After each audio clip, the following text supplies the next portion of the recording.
말씀 사도행전 1장 6절에서 11절까지입니다. 우리 기독교 신앙의 가장 기본이 뭐냐? 예수님의 십자가와 부활입니다. 사도신경에서 예수님에 대한 고백 가운데 가장 중요한 신앙 고백도 예수님의 십자가와 부활이에요. 그런데 우리가 이 고백을 입으로만 하는 것이 아니고 예수님의 이 십자가가 나와 어떤 상관이 있는가? 예수님의 부활이 나와 어떤 상관이 있는가? 이걸 우리는 깊이 생각해야 됩니다. 이게 중요한 거예요. 신앙 고백을 입으로 외우는 것이 중요한 것이 아니라 그 하나하나가 나와 상관이 있는 나의 신앙 고백이 되는 것이 중요한 것입니다. 그런데 예수님에 대한 신앙 고백 가운데 그냥 지나치기 쉬운 고백이 있어요. 그것이 뭐냐면 하늘에 오르시오라고 하는 고백입니다. 하늘에 오르시오. 이것은 바로 승천에 대한 고백입니다. 우리 기독교 역사 가운데 예수님의 승천은 대단히 중요한 진리로 고백하는 우리가 믿는 진리입니다. 우리가 외우고 있는 사도신경과 가장 밀접한 관계가 있는 니케아 신앙 고백이나 또 아다나시우스 신앙 고백도 예수님의 승천을 고백하고 있습니다. 그리고 예수님의 제자들이 세상을 떠난 다음에 바로 곧 이어서 서기 130년 이레네우스도 예수님의 승천을 고백했습니다. 또 서기 150년 순교자 저스틴도 부활의 신앙보다도 오히려 그는 예수님의 승천을 더 강조했습니다. 그리고 서기 200년경에 터툴리안, 그러니까 제자들이 죽고 나서 그 이후로 나타난 사람들을 교부라고 하는데 터툴리안 교부는 예수님의 부활뿐 아니라 이 승천에 대하여 아주 집중적으로 강조를 했습니다. 그리고 4세기경쯤부터 전통적으로 교회는 예수님의 승천 기념일을 지켰는데 부활 후 6번째 목요일 날 승천 기념일을 지켰습니다. 이것은 곧바로 예수님께서 부활하신 다음 40일 후에 하늘로 올라가신 것을 근거로 해서 지킨 것이죠. 예수님의 승천, 예수님이 부활하시고 하늘에 올라가셨다라고 하는 이 진리는 우리 기독교에 있어서 매우 중요한 진리입니다. 왜냐? 예수님이 부활하셔가지고 여기저기 떠돌아다니고 제자들 밥이나도 잡수고 이러고 다녔다면 도대체 예수님의 부활이 우리와 무슨 상관이 있겠습니까? 우리가 그렇게 기다리고 사모하는 예수님의 재림도 예수님이 하늘로 승천하지 않았다면, 예수님이 하늘로 올라가지 않으셨다면 예수님의 재림을 우리가 어떻게 기대할 수 있겠습니까? 예수님이 하늘로 올라가신 이 승천은 예수님의 부활을 부활되게 만든 거예요.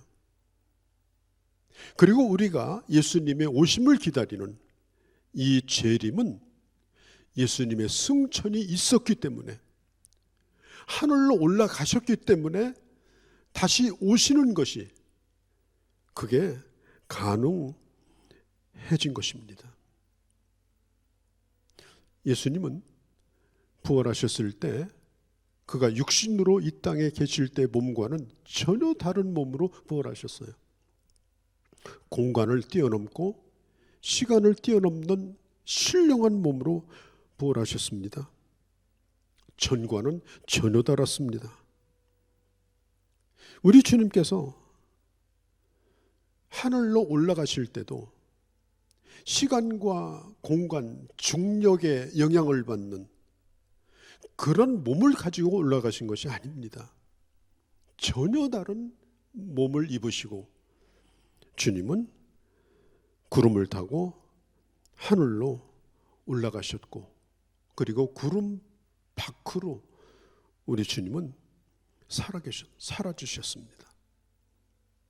이것은 제자들이 두 눈을 뜨고 보는 가운데 이루어진 사실입니다.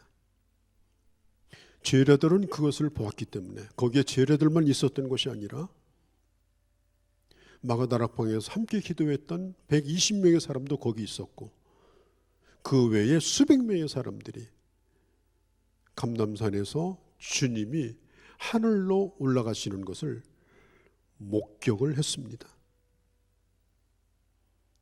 그 주님의 승천을 목격한 사람들이 예수 그리스도의 부활을 분명하게 믿을 수가 있었고, 예수님이 가시면서 약속하신 성령의 충만함을 구할 수가 있었고,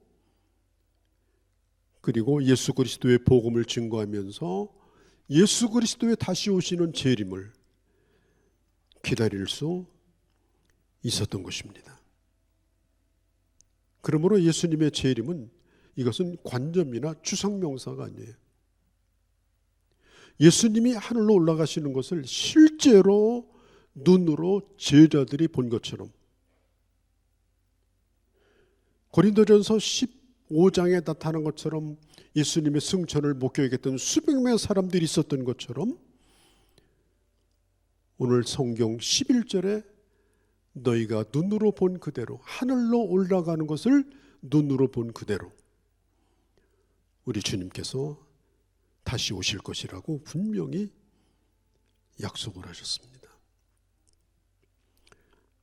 주님이 하늘로 올라가시기 전에 부탁한 말이 있었습니다. 그것을 지상명령, 최고의 명령이라고 이름을 붙입니다. 땅끝까지 이르러 내 증인이 되라. 땅끝까지 이르러.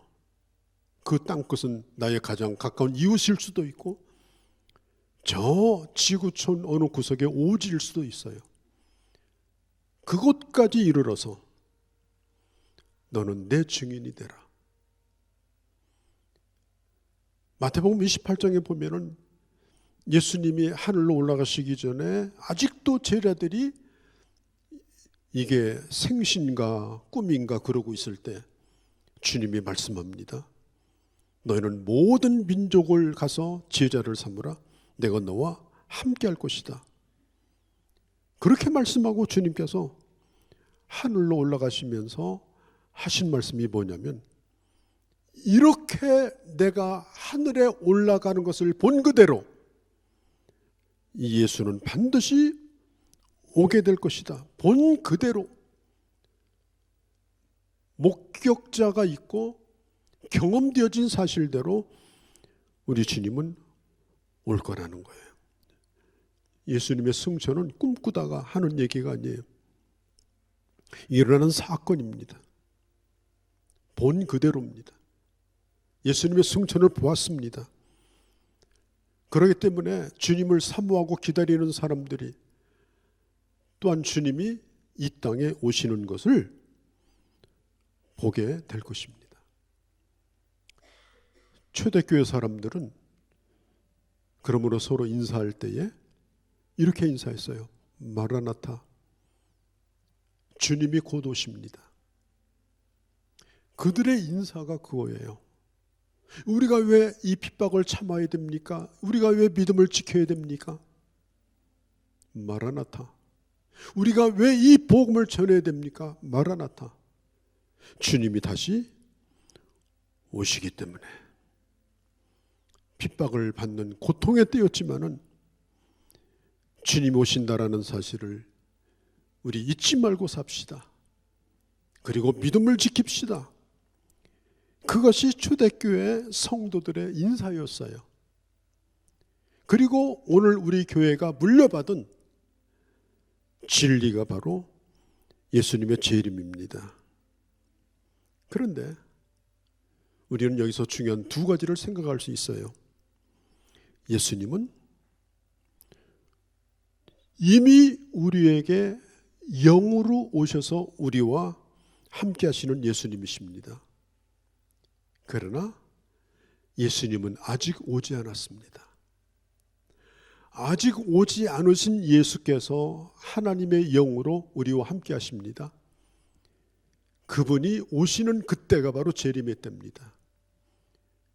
오셔서 우리와 함께하는 주님이지만 본 그대로 오시는 재림은 아직 그대로 우리에게 남아있는 거예요.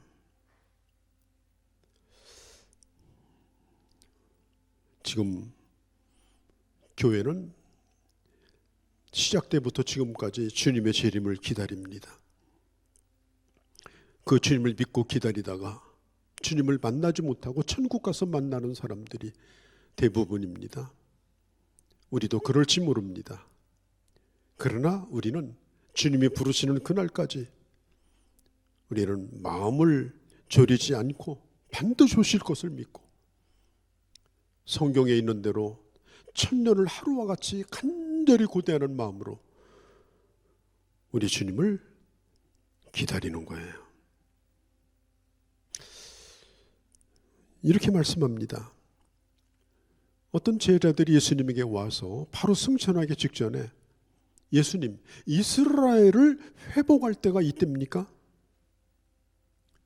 이스라엘을 회복한다는 말은 로마의 핍박과 압제에서 해방되는 때가 이때입니까?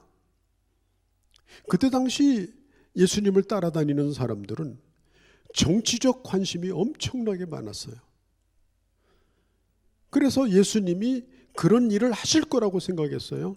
그때 예수님이 뭐라고 그래요? 그것은 너희의 알 바가 아니다. 그것은 너희가 가져야 될 관심이 아니다. 땅 끝까지 이르러서 내 증인이 되라 그래. 증인의 삶을 살라. 교회가 교회 되려면 증인이 되어야 한다. 신자가 신자가 되려면 증인이 되어야 한다. 오늘 사람들이 이런 얘기를 해요. 말세다. 뭐 지진이 일어나고 전쟁이 나고 눈뜨고 볼 수 없는 죄악들이 여기저기서 난무하고 그런다고 그래서 이 세상에 보따리 싸가지고 도망갈 곳은 없어요. 이 세상에는 유토피아가 없습니다. 말세는 핵전쟁 때문에 오는 것도 아니고 3차 대전 때문에 오는 것도 아니에요. 마지막 시간의 종말은 주님이 재림하는 것으로 종지부를 찍습니다. 그게 말세의 마지막 종지부예요. 뭐 말세 자꾸 말하지 마세요. 말세는 주님이 오실 때가 말세입니다. 핵전쟁 났다고 주님 오시는 게 아니에요. 지진이 났다고 주님 오시는 거 아니에요. 주님이 재림하셔야 세상 끝날이 오는 거예요. 주님이 재림하셔야 이 세상의 모든 왕국과 이 세상의 모든 체제가 다 끝나버리는 거예요. 그 끝날 때가 바로 오메가 포인트, 마지막 점을 찍는 게 뭐냐? 바로 그게 주님께서 하늘에 올라가신 대로 다시 이 땅에 임하시는 그날입니다. 예수님께서 이렇게 말씀해요. 너희는 어떻게 하늘만 쳐다보고 있느냐? 아마 사람들은 하늘만 쳐다봐요. 오늘도 그런 사람들이 많아요. 주님이 말씀해 하늘만 쳐다보지 말라. 하늘만 쳐다보는 사람들이 누구예요? 시한부종말론자들이에요. 언제 주님 오시는가? 어떤 사람은 너무 집착하다 보니까 날 받았다고 하고 시간 받았다고 하고, 그리고 자기 해야 될 일들, 해야 될 공부들, 가정생활, 직장생활 다 팽개쳐버리고 흰 옷 입고 날마다 기다리는 거, 하늘 쳐다보는 거, 우리가 이미 그거 텔레비전에서 봤잖아요. 우리 주님은 말씀하는 거예요. 하늘만 쳐다보지 말라. 주님이 하늘로 올라가셨으면 주님이 오실 것을 믿고 돌아가라. 그리고 뭐 하느냐? 증인이 되라. 주님의 복음을 증거해라. 그게 바로 주님께서 우리에게, 이 세상에 남아있는 자들에게 주신 명령입니다. 젊음도 한순간이고, 지혜도 한순간이고, 권력도 한순간이고, 건강도 한순간입니다. 기억력도 한순간입니다.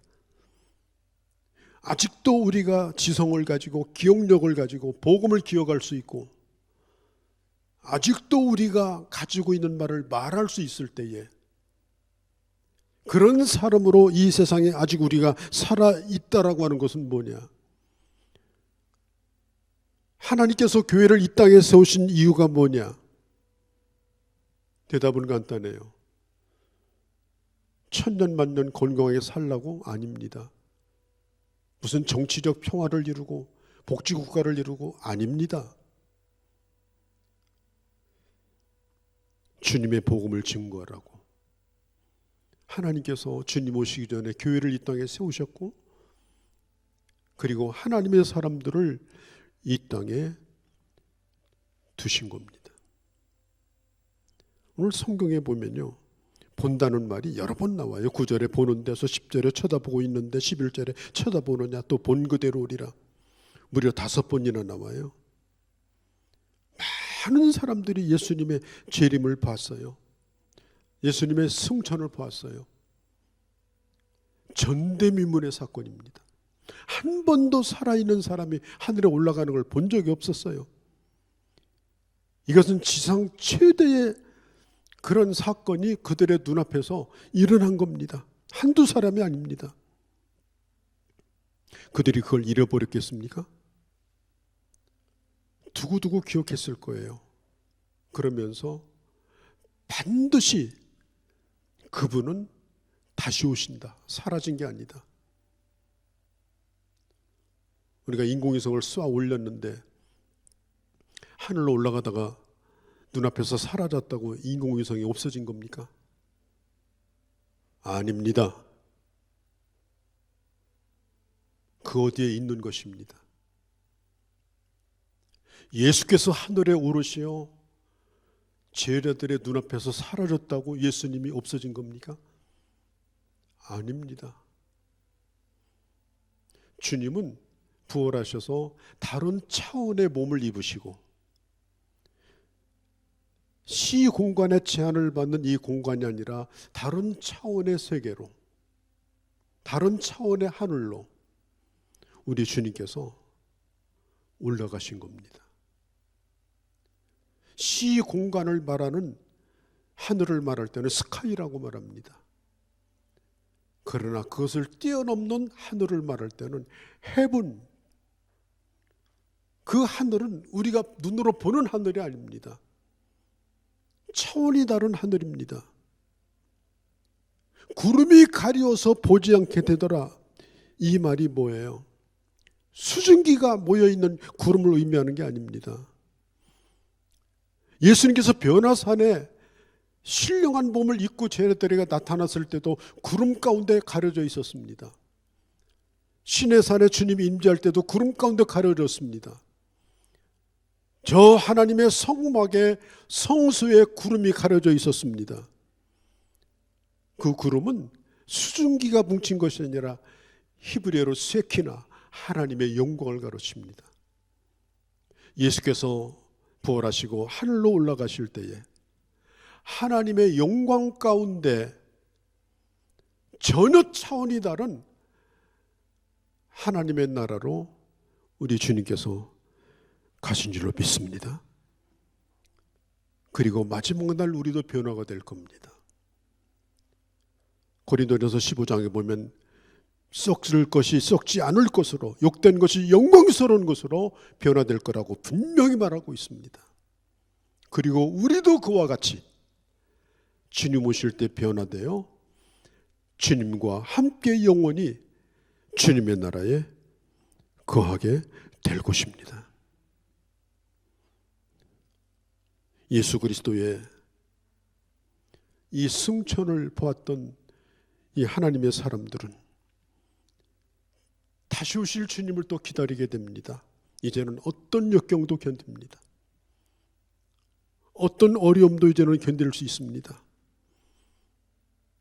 예수께서 요한복음 14장에 말씀했습니다. 너희는 마음에 근심하지 말라. 하나님을 믿으니 또 나를 믿어라. 내 아버지 집에 거할 곳이 많도다. 그렇지 않으면 내가 너희에게 일렀으리라. 내가 너희를 위하여 처소를 예비하러 가노니 가서 처소를 예비하면 다시 와서 너희를 영접하여 나 있는 곳에 있게 하리라. 초대교회 최초의 순교자였던 스데반이 마지막 돌에 맞아 순교를 할 때 그때 하늘문이 열렸고 하나님 우편에 계신 예수 그리스도께서 그를 기다리고 계셨습니다. 그리하여 이 스데반은 마지막 숨을 거두면서 그의 죽어가는 모습을 성경이 기록하기를 천사의 얼굴을 하고 그는 잠들듯이 숨을 거뒀다라고 말합니다. 예수님은 지금도 하나님 보좌 우편에서 우리를 위해서 기도하시는 분이고 그리고 우리를 응원하시는 분이고 스데반이 순교할 때 그 보좌에서 일어났던 것처럼 나를 향하여 오늘도 주님께서는 성령을 보내주시고 예수를 믿게 할 뿐 아니라 끝까지 그 믿음을 지킬 뿐 아니라 하나님의 사람으로 살도록 은혜를 베풀어 주시는 살아계신 예수 그리스도가 바로 우리가 믿는 예수 그리스도입니다. 로마서 8장 34절에 보면 죽으실 뿐 아니라 다시 살아나신 이는 예수 그리스도니 그는 하나님의 우편에 계신 자요 우리를 위하여 간구하시는 자다. 히브리서 7장 25절에 그리스도께서 언제나 살아계셔서 언제나 저를 힘입어 하나님께 나아가는 자를 위하여 성부 하나님께 간구하시는 분이라고 했습니다.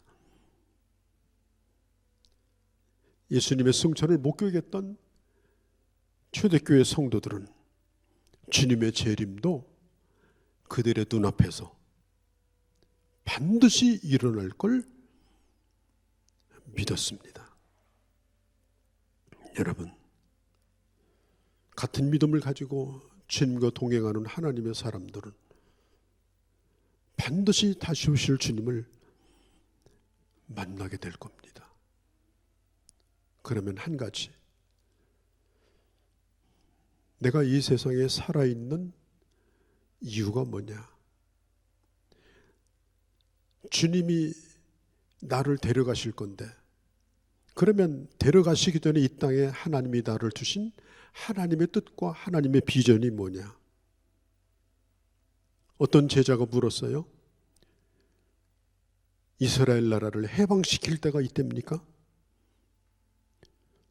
예수님이 우리를 이 땅에 두신 것은, 교회를 이 땅에 두신 것은 교회가 너무 압제로부터 해방되어서 정치적 자유를 누리는 것이 아닙니다. 나라가 더 좋아지고 정치가 좋아지고 아닙니다.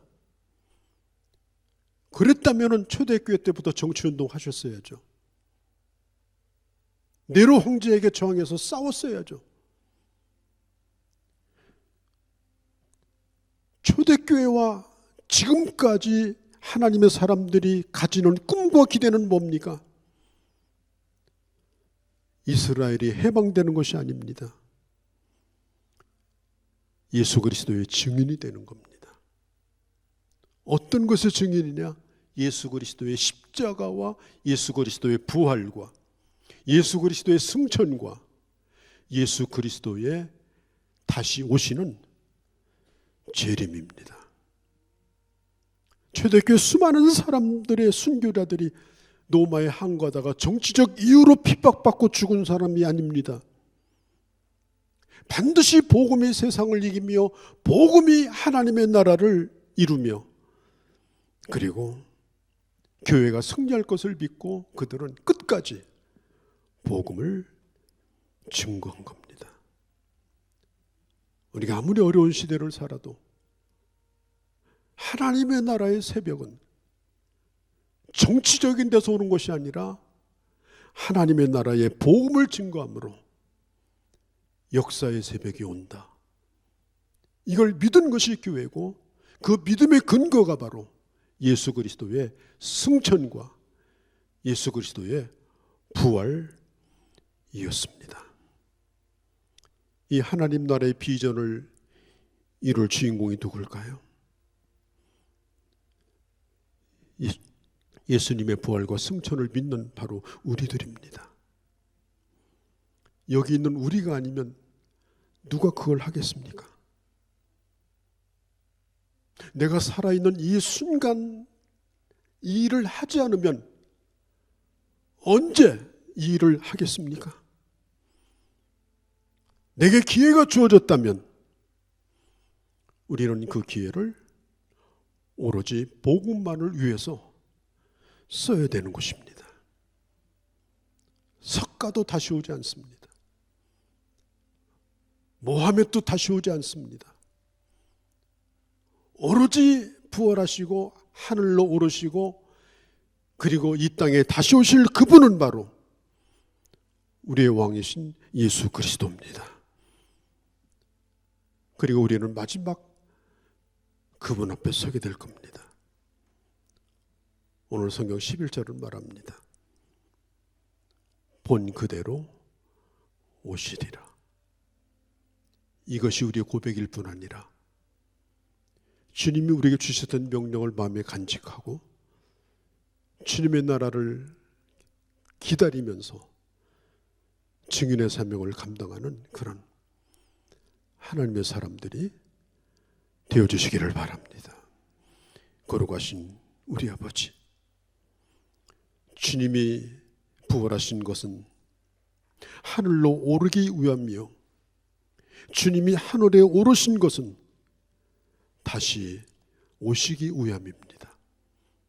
우리가 늘 신앙 고백을 하는 것처럼 이 고백을 잊지 아니하고 아버지 본 그대로 오리라, 본 그대로 오리라. 그리고 오시기 전에 교회와 우리가 해야 될 일이 무엇인가를 생각하며 하나님 나라의 비전의 꿈을 이루는 주인공으로 우리의 남은 생애를 살아가는 우리와 우리 교회가 되게 하여 주시옵소서. 우리 주 예수님의 이름으로 기도하옵나이다. 아멘. 예수 그리스도의 은혜와 우리 아버지 하나님의 극진하신 사랑하심과 성령님의 교통하심이 오늘 예배 중에 함께한 귀한 주의 자녀들 머리머리 위에 이제로 영원히 함께 계실지어다. 아멘.